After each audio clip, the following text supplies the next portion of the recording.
Make sure you watch this video to the end and let me know what you think in the comments.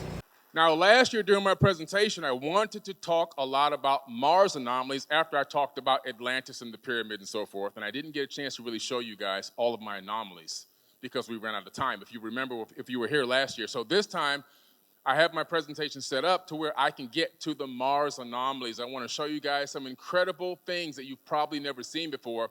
There may be 3 or 4 or 5 slides that overlap from last year when I tried to rush through them at the end of the presentation. But I really want to be able to take my time and go through and show you guys evidence of life, not 20 million light years away, not 10 million light years away, not some exoplanet in a distant galaxy or distant solar system, but right above our heads, there could potentially be life happening right now, and also remnants of ancient civilizations that link to the ancient cultures that I talk about all the time on Earth. Mars is called the god of war for a reason. It's because it definitely had an intricate part in the ancient civilization aspect of our reality many, many eons ago. All the same building technique, no matter where you go on this planet. So we know that this culture was a global civilization. These are pyramids right off the coast of Cuba and Florida, underneath the water. That pyramid there, the larger one in the middle of those 3, is larger than the one in Egypt. Underneath the water, right off the coast. And still there right now, well known and well documented. So we're talking about, this is a book cover, by the way.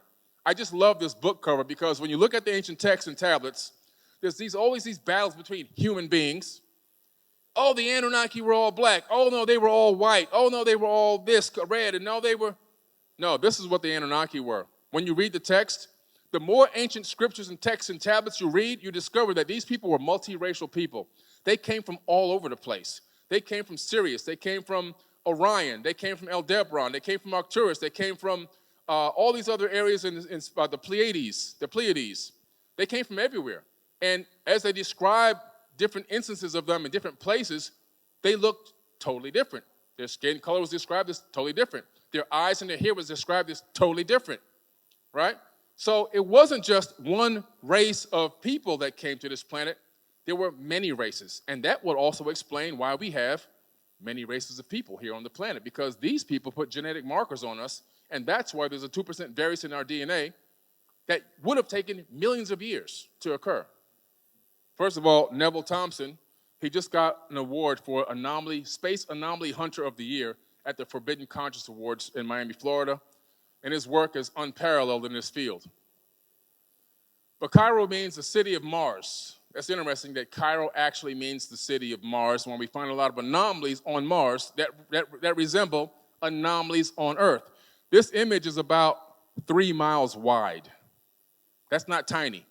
Can you imagine a face that big? You can only see it from space. This is a ziggurat image that I cleaned up, which is in a book by Mike Barra. It's a famous book. That ziggurat of at the bottom, but the ziggurat at the top, that's from Mars. Now, it's a little bit pixelated because it's spread apart on the big screen. Maybe from that distance back there, you can clearly see that it's not just a pile of rocks here.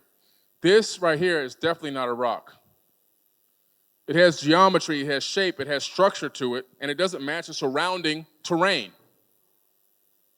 We don't know what it is. This is pretty interesting. Again, a shape that we don't know what it is. It could kind of look like biological remains, or we don't know. Maybe it could be just a coincidence. Again, something that just appeared to be out of place. Another interesting carving here, or it looks like a carving. I can't say that it is because I'm not there, but I can just tell you that it doesn't make any sense with the amount of detail that we find when we blow these things up. Interesting. Look at the top right. That's a pretty interesting rock. I mean, it kind of looks like those little aliens that they put out here in the lobby. I mean, it's pretty crazy that this will be up there.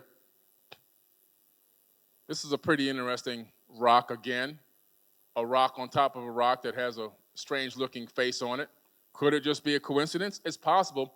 But a lot of these anomalies happen within less than a quarter of a mile range, where we can find 50, 60 things that look like this in a very small area.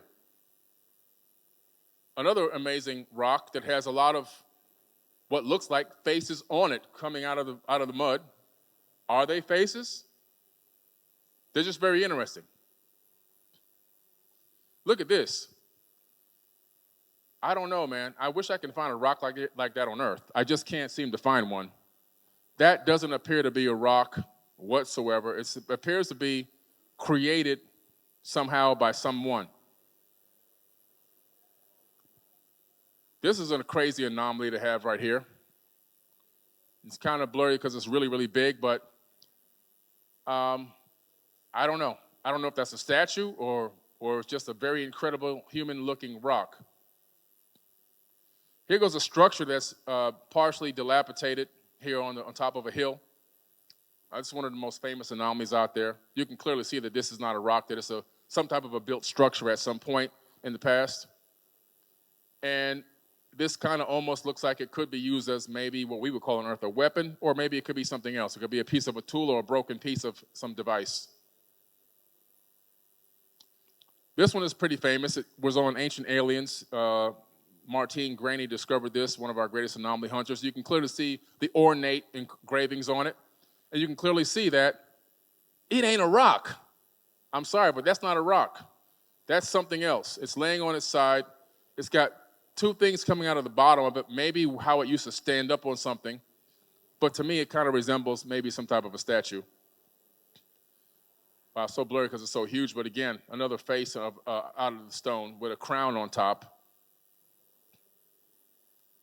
That one's kind of hard to see. Here's another face coming up out of the mud, more like a statue that was covered by mud, only the top of the head sticking out.